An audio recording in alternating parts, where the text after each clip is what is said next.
అందరికీ నమస్కారం అండి. Welcome to our channel Umapathi Praveena logs. ఇవాల్టి మన రెసిపీ బేసన్ సుజీ లడ్డు అండి. ఈ లడ్డు చాలా బాగుంటుందండి. నోట్లో వేసుకుంటే అలా కరిగిపోయేంత సాఫ్ట్గా ఉంటుందండి. అలాగే రుచిగా కూడా ఉంటుందండి. ఈ లడ్డూని అస్సలు కష్టపడే పని లేకుండా మన ఇంట్లో ఉన్న పదార్థాలతోనే ఈజీగా చేసేసుకోవచ్చండి.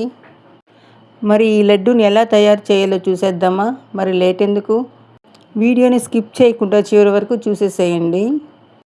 ఒక బౌల్ తీసుకొని అందులోకి 1 కప్పు శనగపిండి వేసుకోండి. అలాగే 1 కప్పు బొంబాయి రవ్వను వేసుకోండి, అంటే సుజీ అని కూడా అంటారు కదండి. అందులోకి 2 టేబుల్ స్పూన్లు నెయ్యి వేసుకోండి. నెయ్యి మొత్తం అందులో బాగా కలిసేలా కలుపుకోవాలి. వీడియోలో చూపిస్తున్నట్లు మొత్తాన్ని ఒకసారి బాగా కలుపుకోవాలి. ఇప్పుడు కొంచెం వాటర్ వేసుకొని పిండి మొత్తాన్ని బాగా ఒకసారి కలుపుకోండి. కొంచెం కొంచెం వాటర్ వేసుకుంటూ ముద్దలా కాకుండా పొడి పొడిగా చేసి పక్కన పెట్టుకోవాలి. నేను వీడియోలో చూపిస్తున్నట్లు ఈ విధంగా పొడి పొడిగా చేసుకోవాలి. ఉండలు లేకుండా బాగా పొడి పొడిగా చేసి పక్కన పెట్టుకోవాలి. ఇప్పుడు స్టవ్ పైన పెనం పెట్టి అందులోకి 3 టేబుల్ స్పూన్లు గీ వేసుకోవాలి. మనం ముందుగా కలిపి పెట్టుకున్న పిండిని అందులో వేసుకోవాలి. ఇప్పుడు మొత్తాన్ని ఒకసారి బాగా కలుపుకోవాలి. మంటని మీడియం టు లో ఫ్లేమ్కి అడ్జస్ట్ చేసుకుంటూ కలుపుకోండి. మంటని హైలో పెట్టద్దండి, మాడిపోతుంది. ఇప్పుడు ఒక 3 టేబుల్ స్పూన్స్ మళ్ళీ నెయ్యి వేసుకోండి. దగ్గరుండి బాగా కలుపుకోండి, లేకపోతే అడుగంటిపోతుంది. ఈ విధంగా బాగా కలుపుతూ ఉండాలండి. అంటే పచ్చివాసన అనేది రాకూడదు. మనకు పచ్చివాసన వస్తే లడ్డు అనేది బాగుండదు. నాకు ఇది వేగడానికి 20 మినిట్స్ టైం పట్టిందండి. ఎందుకంటే మనం సిమ్లో పెట్టుకొని వేయించుకోవాలి కదండి. అందుకని టైం కొంచెం పడుతుందండి. టైం పట్టినా కూడా మనం బాగా వేగితేనే లడ్డు అనేది బాగుంటుందండి, లేదా పచ్చివాసన వస్తుంది. ఇది గుర్తుపెట్టుకోండి. మనకు పిండి వేగేసరికి మంచి స్మెల్ వస్తుందండి. మనకు బాగా వేగడానికి 8 స్పూన్స్ నెయ్యి పడుతుంది. ఏదైనా చిన్న ఉండలుగా అనిపిస్తే మీకు గెంటితో అట్లా రుద్దుకోండి, బాగా వచ్చేస్తాయి, ఏం ప్రాబ్లం లేదు. చూడండి, ఇప్పుడు బాగా వేగిపోయింది కదా. ఇప్పుడు మనం స్టవ్ ఆఫ్ చేసేసుకుందాము.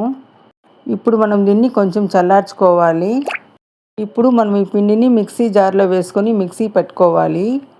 పిండిని నున్నగా పట్టుకోకూడదండి, కొంచెం బరకగానే ఉండాలి. అప్పుడే మనకు ఆ లడ్డూలు బాగుంటాయి. చూడండి, మిక్సీ పట్టిన తర్వాత మనకు ఈ విధంగా పిండి ఉండాలన్నమాట. దీన్ని ఒక ప్లేట్లోకి ట్రాన్స్ఫర్ చేసుకుందాము. ఇప్పుడు మనము డ్రై ఫ్రూట్స్ని వేయించి పక్కన పెట్టుకుందాము. స్టవ్ పైన పాత్ర పెట్టుకొని అందులోకి నెయ్యి వేసి డ్రై ఫ్రూట్స్ వేసి గోల్డెన్ కలర్ వచ్చేంత వరకు వేయించి పక్కన పెట్టుకుందాము. అలాగే దోస గింజలు కూడా వేయించి పక్కన పెట్టుకుందాము. ఇప్పుడు లడ్డూల కోసం అదే ప్యాన్లో మనం షుగర్ సిరప్ని రెడీ చేసుకుందాము. 1 కప్పు షుగర్ తీసుకున్నానండి. ఏ కప్పుతో అయితే మనము శనగపిండి రవ్వ తీసుకున్నామో అదే కప్పుతో 1 కప్పు షుగర్ తీసుకున్నాను. ఇప్పుడు అందులోకి 1/2 కప్ దాకా వాటర్ వేసుకోండి.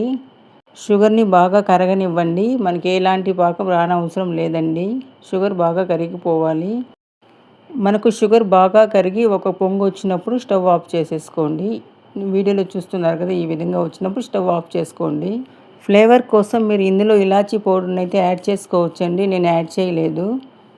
ఇలాచీ పౌడర్ని యాడ్ చేయడం వల్ల ఫ్లేవర్ అనేది చాలా బాగుంటుంది. ఇప్పుడు మనం నెక్స్ట్ ప్రాసెస్లోకి వెళ్ళిపోదాము. ఇప్పుడు మనము ముందుగా వేయించుకున్న డ్రై ఫ్రూట్స్ని ఇందులో వేసుకోవాలి.